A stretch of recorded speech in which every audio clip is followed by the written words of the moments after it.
नमस्कार दोस्तों, मेरा नाम राजकिशोर है। आज हम लोग इसमें एनसीईआरटी के हिस्ट्री वाले टॉपिक को आज हम लोग कंटिन्यू कर रहे हैं। तो आज हम लोग हिस्ट्री के फर्स्ट पार्ट को कवर करेंगे, जिसका टॉपिक का नाम है क्या, कब, कहाँ और कैसे। तो चलिए हम लोग एक एक पार्ट को कंटिन्यू से कवर करते हैं। तो शुरुआत करते हैं रसीदा के सवाल से। तो रसीदा बैठी अखबार पढ़ रही थी। अचानक उसकी निगाह एक सुर्खियों पर पड़ी। उस सुर्खियों में लिखा था 100 साल पहले। तो फिर वह सोचने लगी कि आखिर यह कोई कैसे जान सकता है कि 100 साल पहले क्या हुआ था। तो यह एक बात करें तो 10 से 12 साल की एक लड़की है जिसका नाम है रसीदा। तो इस तरह से जब भी हम लोग बच्चे थे तो इस तरह से बहुत सारे ऐसे क्वेश्चन हम लोग अपने से बड़े को करते थे। तो उसी तरह से इस टॉपिक में बताया गया है कि एक रसीदा नाम की एक लड़की है जो पेपर पढ़ते हुए उसको एक हेडलाइन में उसको ये दिखा 100 साल पहले। तो वह फिर सोचने लगी कि आखिर यह कोई कैसे जान सकता है कि 100 साल पहले क्या हुआ था। तो चलिए हम लोग फिर जानते हैं कि आखिर इसका जो किस तरह से हम लोग पता कर सकते हैं कि 100 साल पहले या एक दिन पहले या एक महीने पहले कैसे हम लोग इसको पता कर सकते हैं। तो इसमें बताया गया है कि कैसे पता लगाया जाए कि कल क्या हुआ था। तो जस्ट एग्जांपल की बात करें तो कल क्या हुआ था, तो हम लोग क्या करते हैं, तो इसके बारे जानने के लिए हम लोग रेडियो सुन सकते हैं या फिर हम लोग टेलीविज़न देख सकते हैं या उससे रिलेटेड एक दिन पीछे का अखबार भी हम लोग पढ़ सकते हैं, जिसके कारण हम लोग ये पता कर सकते हैं कि कल क्या हुआ था। लेकिन आखिर हम यह कैसे जान सकते हैं कि पिछले साल क्या हुआ था। तो बोला कि हम पिछले साल क्या हुआ था, तो ये जानने के लिए हम उस व्यक्ति से बात कर सकते हैं जो उस समय वहाँ पर उपस्थित हो या उस घटना के बारे उस व्यक्ति की स्मृति हो, यानी कि उसे याद हो। तब हम पता कर सकते हैं कि पिछले साल क्या हुआ था। लेकिन बहुत साल पहले क्या हुआ था यह कैसे जान सकते हैं। बहुत साल का मतलब ये है कि एक व्यक्ति का बात करें तो अप्रॉक्सीमेट जो एज है, एवरेज एज की बात करें तो 60 से 70-80 के बीच में है। तो वही बात करें कि 100 साल पहले क्या हुआ था ये कैसे बता सकता है, क्योंकि 100 साल बहुत रेयर केस में व्यक्ति अभी के दौर में वो जीवित रह सकते हैं, तो ये तो वो बता नहीं सकता। तो अब इसके बारे में हम लोग जानते हैं कि अगर यदि 100 साल पहले कैसे हम लोग जानेंगे कि कोई घटनाएं हुआ था तो कैसे हुआ था। तो चलिए हम लोग जानते हैं। तो सबसे फर्स्ट हम लोग जानेंगे कि अतीत के बारे में हम क्या क्या जान सकते हैं। तो राइटर बताना चाहते हैं कि अतीत के बारे में हम बहुत कुछ जान सकते हैं। तो बहुत कुछ में क्या क्या जान सकते हैं, तो उसमें सबसे हम लोग जान सकते हैं कि लोग पहले क्या खाते थे और वे कैसे कपड़े पहनते थे, उसके साथ साथ वह किस तरह के घरों में रहते थे। और आगे की बात करें तो हम लोग आखेटक को हम लोग आगे जाके शिकारी बोलते हैं, दोनों एक ही नाम है। अब इसको जैसा आपको सुविधा हो वैसे याद रखिएगा।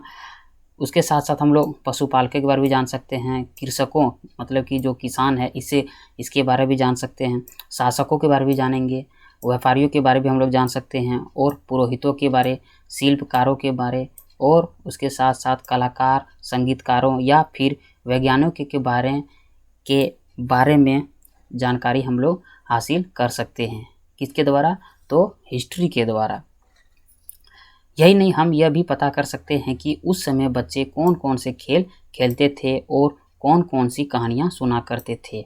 उसके साथ साथ हम लोग ये भी पता कर सकते हैं कि वे कौन से नाटक देखा करते थे या फिर वह कौन कौन से गीत गाते थे। तो ये हम लोग कैसे पता कर सकते हैं, वह सब हम लोग अतीत के बारे में जब हम लोग स्टडी करेंगे तो इस सब के बारे हम लोग पता कर सकते हैं। तो चलिए अब हम लोग एक एक करके हम लोग जानते हैं। तो सबसे फर्स्ट हम लोग बात करेंगे कि आखिर लोग कहाँ रहते थे। देखिए इसमें एक नदी का नाम दिया है, नर्मदा नदी। मैं इसके बारे में नीचे आपको जब मैं स्लाइड नीचे करूँगा तो मैं आपको कब बताऊँगा। पहले आप मेरे को समझाता हूँ फिर मैं टॉपिक आऊँगा। तो बताना चाहते हैं कि लोग कहाँ रहते थे। तो सबसे फर्स्ट बताना चाहते हैं कि जितने भी जो लोग थे आज से पूर्वज, वो सभी नदियों के किनारे रहते थे। उसमें से एक नदी का नाम आया नर्मदा नदी। बताया जाता है कि नर्मदा नदी के किनारे लगभग कई लाख वर्ष पहले लोग इसी नदी के किनारे या इसी नदी के तट पर रहा करते थे।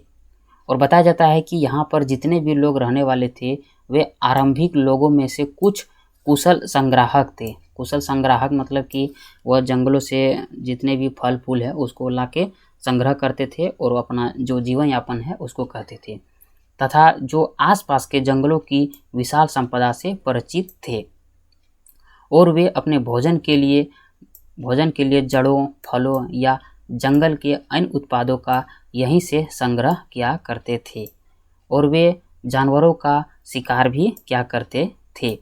तो ये जितनी भी जो घटनाएं हैं ये बता कि कहाँ हुआ था, तो वो बोला था नर्मदा नदी के किनारे। चलिए अब हम लोग पढ़ते हैं। मैं पहले नर्मदा नदी को दिखाता हूँ, फिर मैं उसके बाद देखिए यहाँ पे एक इमेज है, वो आपको दिख रहा होगा, नर्मदा नदी यहाँ दिख रहा है ना। तो बोला कि इसी नदी के किनारे ये सब घटनाएं हुआ था। तो चलिए अब हम लोग उसके बारे, ये तो एक हम लोग जाने एविडेंस कि नर्मदा नदी के किनारे लोग रहा करते थे। और भी हम लोग जानते हैं, और सबसे और भी एग्जाम्पल दिया गया है। वह एग्जाम्पल है उत्तर पश्चिम में सुलेमान और किरथर की पहाड़ियाँ। मैं पहले इसको दिखाता हूँ, फिर मैं आता हूँ टॉपिक में। देखिए यहाँ पे आपको दिख रहा होगा, ये है किरथर की पहाड़ियाँ और दूसरा है यहाँ पे सुलेमान की पहाड़ियाँ, ये आपको दिख रहा है। तो बताया जाता है कि ये सुलेमान और किरथर की पहाड़ियों में बताया कि ऐसे कुछ स्थान है जहाँ पर लगभग 8000 वर्ष पूर्व स्त्री पुरुष ने सबसे पहले गेहूं और जौ जैसे फसलों को उगाना शुरू किया था। उन्होंने फसलों के उगाने के साथ साथ भेड़, बकरी, गाय, बैल जैसे पशुओं को पालना शुरू किया, और पालते पालते उन सभी जानवरों को पालतू बनाना भी शुरू कर दिया। उसके साथ साथ अब हम लोग जानेंगे एक यहाँ और भी एक नाम आपको मिलेगा, जिस तरह से भी हम लोग देखें कि नर्मदा नदी, दूसरा जाने की सुलेमान और किरथर की पहाड़ियाँ, और आगे हम लोग पढ़ेंगे गारो जो उत्तर पूर्व में है, और तथा जानेंगे मध्य भारत में विंध्य की पहाड़ियाँ। मैं आपको गारो पहाड़ियाँ दिखाना चाहता हूँ। यहाँ पे ये इमेज है, यहाँ पे देखिए आपको दिख रहा होगा ब्रह्मपुत्र नदी के नीचे यह है गारो पहाड़ियाँ, और अभी यहाँ पे आपको मिलेगा ये है विंध्य पहाड़ियाँ। देखिए मध्य भारत में आपको दिखेगा। तो बताया जाता है कि उत्तर पूर्व में गारो और मध्य भारत में विंध्य की पहाड़ियाँ है। बताया जाता है कि इन दोनों क्षेत्रों में कुछ ऐसे क्षेत्र हैं जहाँ पर कृषि का विकास हुआ था, जहाँ सबसे पहले लोगों ने चावल को उगाना शुरू किया, और वे स्थान विंध्य के उत्तर में अवस्थित है। जिस तरह से यहाँ देख सकते हैं ये वाला पार्ट में बताया जाता है कि यहाँ पे लोगों ने सबसे फर्स्ट चावल को उगाना शुरू किया। तो जिस तरह से हम लोग नर्मदा नदी के बारे जाने, किरथर और सुलेमान पहाड़ियों के बारे जाने, उसी तरह से जैसे जाने कि विंध्य पहाड़ियाँ और गारो पहाड़ियाँ के बारे कि इन सभी स्थानों पर लोग वहाँ रहा करते थे। और उसके बाद एक दिया है कि सिंधु नदी के बारे में, आपको पहले दिखाता हूँ मैप में सिंधु नदी, और एक नदी के बारे में जिक्र आएगा गंगा नदी। हाँ, मैं दोनों को बताता हूँ, फिर मैं आऊँगा टॉपिक्स में। हाँ, तो देखिए इस इमेज में आपको यहाँ दिखेगा ये है सिंधु नदी। हाँ, तो ये सिंधु नदी है। तो देखिए सिंधु का जो सहायक नदी है यहाँ देख सकते हैं, एक है झेलम हो गया, चीनाब हो गया, रावी हो गया, इधर ब्यास भी ले सकते हैं, और ये सतलज नदी। हाँ, सतलुज। तो ये जितने भी 4-5 नदियाँ हैं वह कौन है, वो सिंधु के सहायक नदियाँ। अब यहाँ देखिए ये वाला जो मैप आपको दिख रहा है यह है गंगा नदी। यहाँ सब दिखेगा ये वाला पार्ट जो है ना, ये गंगा नदी है। तो गंगा नदी में जो सहायक नदियाँ हैं देख सकते, जिस तरह की यमुना हो गया, चंबल हो गया। चंबल ऐसे यमुना का हो जाता है, लेकिन गंगा के जो सहायक नदी है तो यमुना हो गया, सोन नदी हो गया। हाँ, तो बोला कि इन नदियों के किनारे भी बहुत सारे लोगों ने वहाँ रह के अपने आप को इस्टेब्लिश किया। तो बताया जाता है कि सिंधु और उनकी सहायक नदियों के किनारे, बताया जाता है कि जो सिंधु नदी है यह एक काफ़ी बड़ी नदी है, और बताया जाता है कि इन नदियों के किनारे लगभग 4700 वर्ष पूर्व नदियों के किनारे एक आरंभिक नगर फलना फूलना शुरू हो गया। मतलब कि वहाँ पे इन नदियों के किनारे लोग क्या पे वहाँ पे बसना शुरू हो गए। तथा गंगा और उनकी सहायक नदियों के बारे, जिस तरह से हम देखें गंगा की सहायक नदियों यमुना हो गया, सोन हो गया, तो बोला कि इन नदियों के किनारे भी तथा समुद्र तटवर्ती इलाकों में काफ़ी नगरों का, मतलब कि विभिन्न नगरों का विकास लगभग 2500 वर्ष पूर्व हुआ था। हम लोग गंगा और उनकी सहायक नदियों सोन के बारे में हम लोग देखें तो बताया जाता है कि गंगा के दक्षिण में इन नदियों के आसपास का क्षेत्र प्राचीन काल में मगध के नाम से जाना जाता है, जो वर्तमान में बिहार में अवस्थित है, जो अभी वर्तमान में बिहार के नाम से जाना जाता है। तो बताया जाता है कि मगध के शासक बहुत शक्तिशाली थे और उन्होंने एक विशाल राज्य की स्थापना किया। देश के अन्य हिस्सों में ऐसे राज्यों की भी स्थापना की गई थी। लोगों ने सदैव उपमहाद्वीप के एक हिस्से से दूसरे हिस्से तक की यात्रा कभी कभी हिमालय जैसे ऊंचे पर्वतों, पहाड़ियों, रेगिस्तान या नदियों तथा समुद्र के कारण यात्रा करना काफ़ी जोखिम भरा होता था, लेकिन फिर भी लोगों ने यात्रा करनी नहीं छोड़ी और वह उन्हें असंभव भी लग रहे थे, लेकिन वो असंभव को संभव कर दिए तथा वे एक स्थान से दूसरे स्थान की ओर काम की तलाश में या भोजन की तलाश में यात्रा करना शुरू कर दिए। तो बताया जाता है कि ऊंचे पर्वत, पहाड़ियाँ, रेगिस्तान या नदियों, क्योंकि देखिए तभी के जो आरंभिक मानव थे उसके पास कोई उतना टेक्नोलॉजी नहीं थे कि वह किस तरह से नदियों को पार किया जाए, जहाज नहीं था, शिप नहीं था। तो बोला कि इन सब नदियों को पार करना उसके लिए काफ़ी जोखिम भरा था, लेकिन फिर भी उन लोगों ने यात्रा किया। तो बोला कि कभी लोग काम की तलाश में, तो कभी प्राकृतिक आपदाओं के कारण वह एक स्थान से दूसरे स्थान पर जाया करते थे।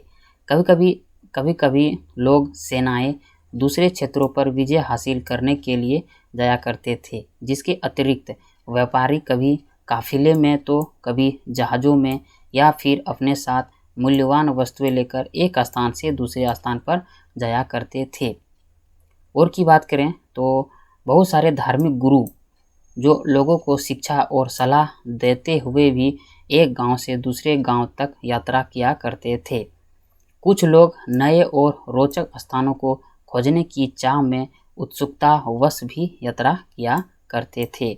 वे इन सभी यात्राओं से लोगों को एक दूसरे के विचारों को जानने का अवसर मिला। देखिए एक क्वेश्चन यहाँ से बन सकता है कि आखिर लोग यात्रा क्यों करते हैं। देखो आज भी हम लोग यात्रा करते हैं। जिस तरह की बात करें, कोई जैसे कि अपने शहर में कोई काम नहीं मिल रहा तो कोई बाहर जाते हैं अपने रोजगार को हासिल करने के लिए। तो इस तरह से देखिए यहाँ तो बहुत सारे रीज़न बताया है अकॉर्डिंग टू हिस्ट्री के तौर से कि वो काम की तलाश में जा रहे थे या कभी बाढ़ उड़ा गए जिस स्थान पर आज भी व्यक्ति एक स्थान से दूसरा स्थान पर जाते हैं। जस्ट की एग्जांपल बात करें, असम में बहुत सारे बाढ़ आते हैं तो बहुत सारे ऐसे व्यक्ति हैं जो उस स्थान को छोड़कर कहीं सुरक्षित स्थान पर आ जाते हैं। तो ये था पूरा रीजन। आप इसको ध्यान से पढ़िएगा ताकि आपको अंडरस्टैंडिंग प्रॉपर हो सके। हाँ देखिए यहाँ पे कुछ मानचित्र 1 में बताया गया है। मैं आपको थोड़ा सा यहाँ देखिए एक शब्द है उपमहाद्वीप। हाँ तो देखिए बताया गया कि दक्षिण एशिया से रिलेटेड बात करें तो इसमें से भारत, पाकिस्तान, बांग्लादेश, नेपाल, भूटान और श्रीलंका। हाँ उसके साथ साथ और की बात करें तो पाकिस्तान, उसके बाद अफगानिस्तान, ईरान, चीन और म्यांमार।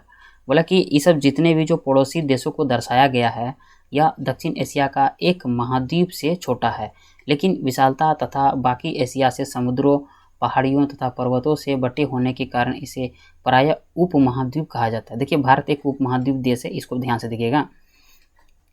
तो क्वेश्चन है कि आज लोग यात्राएं क्यों करते हैं। तो इसका जवाब आप ऑब्वियसली बता सकते हैं कि आज लोग यात्रा करने का सबसे पहला कारण है कि अपने जैसे कि बात करें कोई व्यापारी है तो व्यापारी अपना साम्राज्य को मतलब कि व्यापारी को एक्सपेंड करने के लिए वो यात्रा करते हैं। कोई अपना नौकरी को हासिल करने के लिए यात्रा करते हैं। कोई धार्मिक स्थलों को घूमने के लिए जाते हैं, पूजा पाठ करने जाते हैं। तो ये सब बहुत सारे रीजन आप दे सकते हैं। चलिए आगे बात करते हैं। तो देखिए पहाड़ हो गया, पर्वत हो गया या समुद्र हो गया। तो बोला कि उपमहाद्वीप की ये क्या है, एक प्राकृतिक सीमा है। जिस तरह से भारत की बात करें तो भारत को जैसे कि हिमालय हो गया, हिमालय किस तरह से नेपाल हो गया या चीन हो गया, इस तरह से हम इन सब देशों से हमको सुरक्षा करता है। हालांकि लोगों के लिए इन सीमाओं को पार करना आसान नहीं था, क्योंकि देखिए इतना बड़े बड़े पर्वतों को पार करना आसान नहीं था, क्योंकि अभी तो टेक्नोलॉजी आ गया, हवाई जहाज है तो इसके द्वारा हम आसानी से एक स्थान से दूसरे स्थान पर जा सकते हैं। लेकिन पहले तो इन सब साधनों का कमी थी। जिन्होंने ऐसा चाहा वह ऐसा कर सके, वे पर्वतों की ऊंचाई को छू सके तथा गहरे समुद्रों को भी वह पार कर सके। उपमहाद्वीप के बाहर से भी कुछ लोग भारत में आए और यहीं आके बस गए।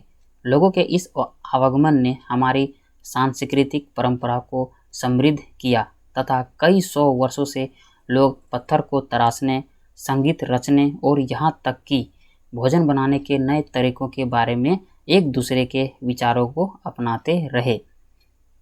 जस्ट एग्जांपल की बात करें तो जैसे कि हम लोग जब भी एक स्थान से दूसरे स्थान जाते हैं तो वहाँ के कल्चर्स को हम लोग धीरे धीरे अपनाने लगते हैं। जस्ट एग्जांपल की बात करें, आप कोई नया शहर जाते हैं तो अगर आप 1 साल 2 साल 4 साल अगर वहाँ रहते हैं तो आपको उस स्थान से रिलेटेड आपको अंडरस्टैंडिंग हो जाएगा कि वहाँ का भाषा क्या है, कल्चर्स क्या है, आप काफ़ी उसमें घुल मिल जाते हैं। तो इसी के बारे में बताया गया है। अब चलिए हम लोग पढ़ते हैं अपने देश के नाम। तो हम लोग देश के हम लोग बहुत सारे नामों से हम लोग जानते हैं।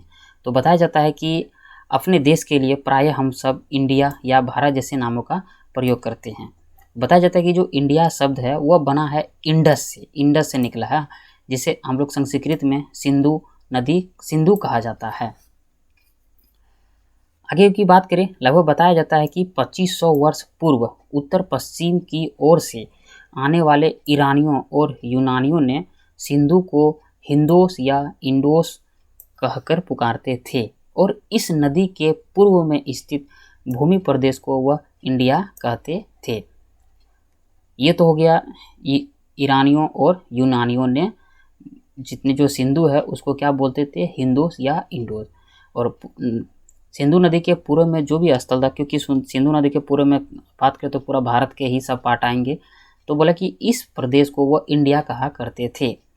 आगे की बात करें, ये तो वह एक एविडेंस। दूसरा एविडेंस की बात करें तो बताया जाता है कि भरत नाम का प्रयोग उत्तर पश्चिम में रहने वाले लोगों के एक समूह के रूप में किया जाता था और इस समूह का उल्लेख संस्कृत की एक आरंभिक लगभग 3500 वर्ष पुरानी कृति ऋग्वेद में भी लिखा गया है।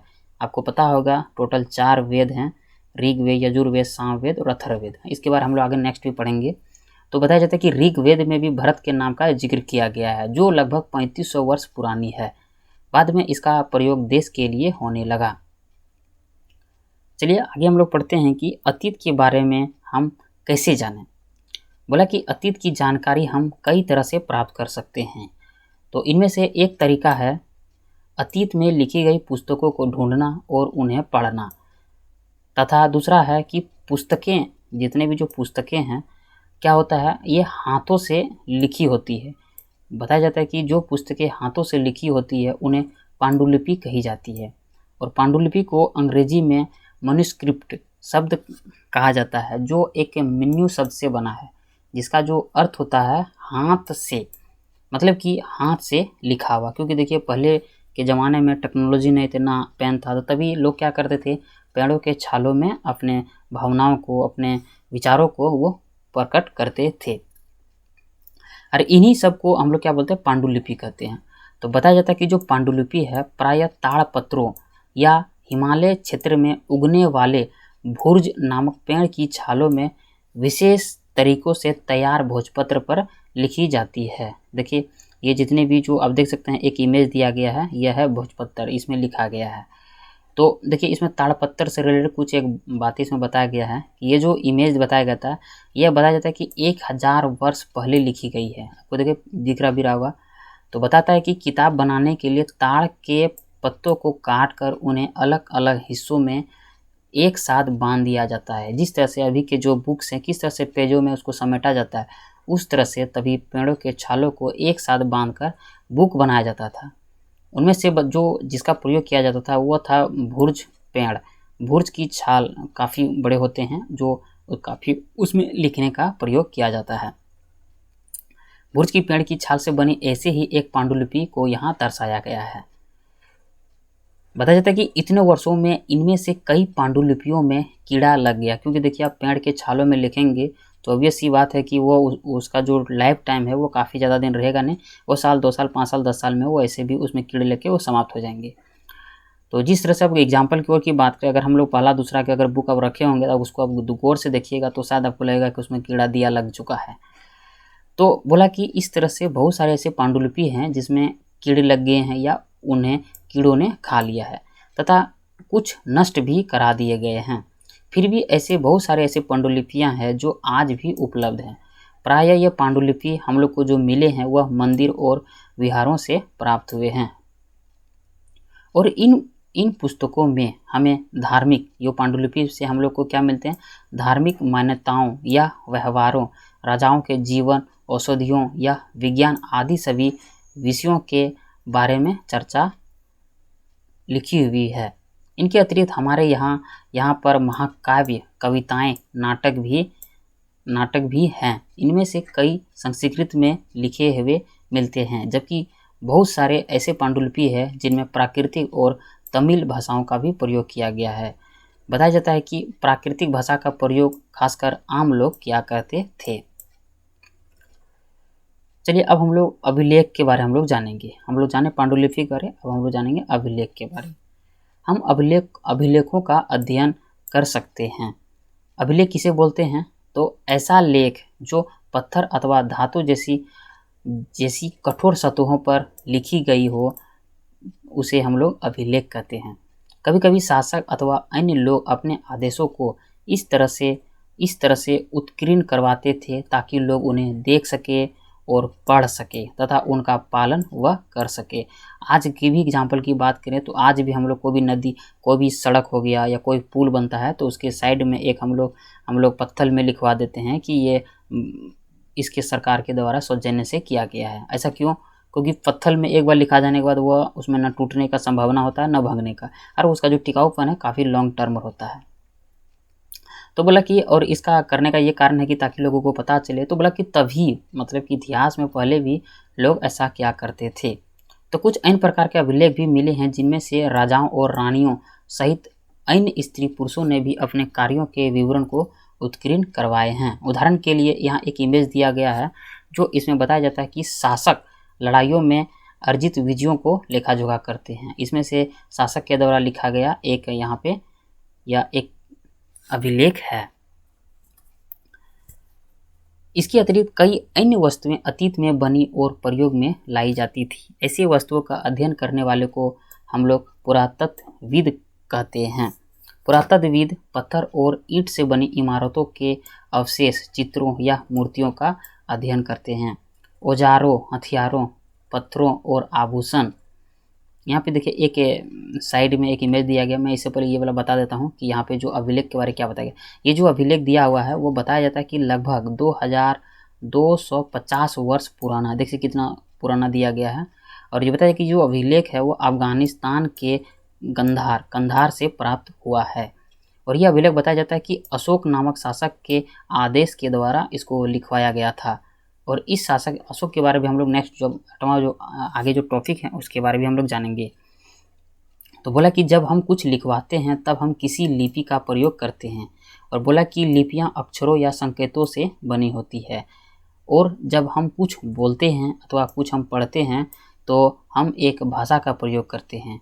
और यही अभिलेख इस क्षेत्र में प्रयुक्त होने वाली यूनानी या अरामाइक नामक दो भाषाओं या दो भिन्न लिपियों के रूप में प्रयोग किया गया। यह देख सकते हैं कि अरामाइक या यूनानी भाषा में इसको लिखा गया है। देखिए एक दो इमेज दिया गया है। अब इसको देखिए, जो आपको घड़ा दिख रहा है काफ़ी खूबसूरत भरा हुआ। तो बताया जाता है कि यह एक प्राचीन नगर में प्राप्त एक पात्र है। पात्र मतलब भोजन का बात करें कोई चीज़ इसमें रखने के लिए एक पात्र है।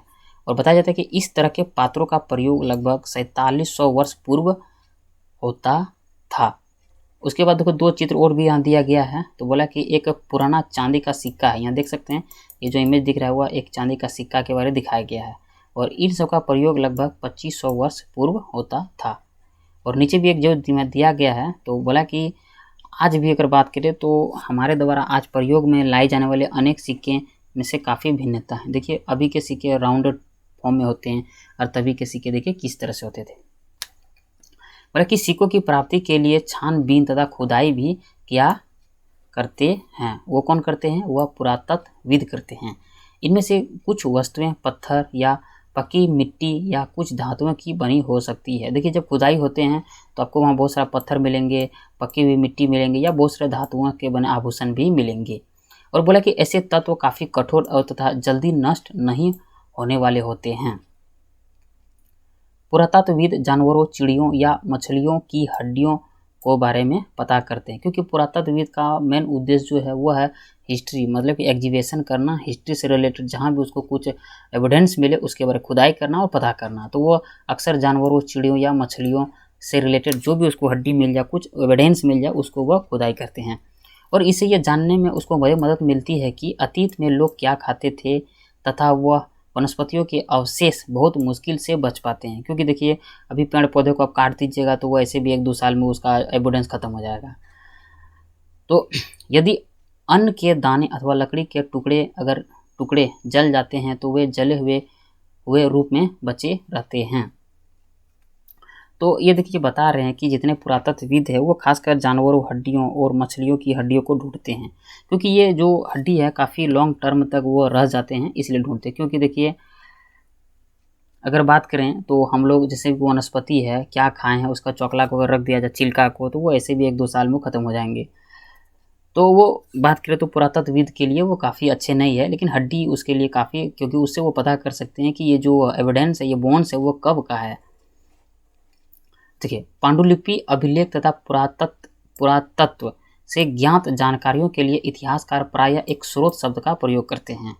देखिए इतिहासकार शब्द यहाँ दिया हुआ है, तो इतिहासकार हम उन्हें कहते हैं जो अतीत का अध्ययन करते हैं। मतलब स्रोत के प्राप्त होने की अतीत के बारे में पढ़ना बहुत रोचक हो जाता है। जब हमें कोई चीज़ के बारे में पता चल जाता है तो उसके बारे जानने में हमें काफ़ी इंटरेस्टिंग लगता है कि आज से हम लोग के जो पूर्वज थे वह किस तरह से रहा करते थे, क्योंकि इन स्रोतों की सहायता से हम धीरे धीरे अतीत का पुनः निर्माण कर सकते हैं। अतः इतिहासकार तथा पुरातत्वविद उन जासूस की तरह काम करते हैं जो इन सभी स्रोतों का प्रयोग सुराग के रूप में वह अतीत को जानने में प्रयोग करते हैं। चलिए अब हम लोग अतीत एक या अनेक के बारे में जानेंगे। तो देखिए इस पुस्तक का जो शीर्षक में जो हम लोग पढ़े थे, जो पहला जो मतलब टॉपिक था उसमें मैंने बताया था कि टोटल हम लोग इसमें 11 पार्ट को कवर करेंगे। तो उसमें जो फर्स्ट है हमारे अतीत भाग 1, तो बोला कि इसमें जो अतीत का जो प्रयोग किया गया है वह बहुवचन के तौर से किया गया है। ऐसा क्यों? तो बताया जाता है कि इस तथ्य को ध्यान रखने के लिए किया गया है कि अलग अलग समूह के लोगों के लिए इस अतीत के अलग अलग मायने थे। उदाहरण की बात करें तो पशुपालकों, कृषकों का जीवन राजाओं और रानियों के जीवन से तथा व्यापारियों और जीवन शिल्पकारों के जीवन में काफ़ी भिन्नता थी। जैसा कि आज हम भी देखते हैं कि उस समय भी देश के अलग अलग हिस्सों में लोग अलग अलग व्यवहारों और रीति रिवाजों का पालन करते थे। उदाहरण की बात करें तो आज हम अंडमान निकोबार के अधिकांश लोग अपना भोजन के लिए मछलियाँ पकड़कर या उन्हें शिकार करके अपना भोजन को वह कंज्यूम करते हैं और जीवन यापन करते हैं, तथा फल फूल के संग्रह के द्वारा वह अपने लाइफ को एग्जिस्ट करते हैं। इसके विपरीत की बात करें तो शहरों में जो लोग रहते हैं वह खाद्य आपूर्ति के लिए अन्य व्यक्तियों पर निर्भर होते हैं। वह इस तरह के भेद पहले भी अतीत में विद्यमान थे। इसके अतिरिक्त एक अन्य तरह का भेद है जो उस समय शासक अपनी विजयों का लेखा जोखा करवाते थे। यही कारण है कि हम उन शासकों तथा उनके द्वारा लड़ी जाने वाली लड़ाइयों के बारे में हम लोग काफ़ी कुछ जानते हैं। जबकि शिकारी, मछुआरे, संग्राहक या कृषक, पशुपालक जैसे आम आदमियों के कार्यों को हम लोग लेखा जोखा नहीं करते हैं। पुरातत्व की सहायता से हमें उनके जीवन को जानने में काफ़ी मदद मिलती है। हालांकि अभी भी इनके बारे में कुछ जानना शेष है। इसके बारे में बताना चाहता हूँ कि देखिए एक जो नॉर्मल किसान है उसके पास उतने पैसे कहाँ से होंगे कि वह पांडुलिपि में छपाएंगे। जस्ट एग्जांपल की बात करें, मान लिया अभी जो सरकार है, जस्ट एग्जांपल मोदी सरकार, देखिए उससे रिलेटेड बहुत सारे बुक को पब्लिश करवाते हैं, लेकिन एक जो आम किसान है, एक गरीब जो व्यक्ति है, वो कभी बुक छपाएं? उसके पास उतना पैसे ही नहीं है। तो इसी तरह ये बताना चाहते हैं राइटर कि जो पहले ज़माने में पहले राजा थे तो वो क्या करते थे, बहुत सारा पत्थरों में शिलालेख लिखवा लेते थे, लेकिन जो मछुआरे थे, शिकारी थे, उनके जो एविडेंस है वो हम लोग को नहीं पता चलता है, लेकिन राजा महाराजाओं ने लिखाए थे जो आज हम लोग उसके बारे में पढ़ते हैं। चलिए हिस्ट्री हम लोग पढ़ रहे हैं तो हिस्ट्री में तिथि को जानना बहुत इंपॉर्टेंट बन जाता है। तो चलिए हम लोग इसके बारे में जानते हैं, तिथियों का मतलब। तो बोला कि जो जितने अगर देखिए तिथि से बारे में पूछा जाए तो हम लोग अक्सर बताते हैं कि दिन, तारीख, माह जैसे वर्ष। तो बताया जाता है कि लगभग 2000 या इसी तरह का कोई और वर्ष हम लोग बता सकते हैं। जैसे कि अभी हम लोग बात करें तो अभी कितना चल रहा है, अभी हम लोग का 2022 चल रहा है। तो उसी तरह से ये जितने भी जो ईस्वी का नाम निर्माण हुआ वह किस तरह से हुआ इसके बारे में हम लोग जानते हैं। तो बताया जाता है कि वर्ष की गणना ईसाई धर्म प्रवर्तक ईसा मसीह के जन्म के तिथि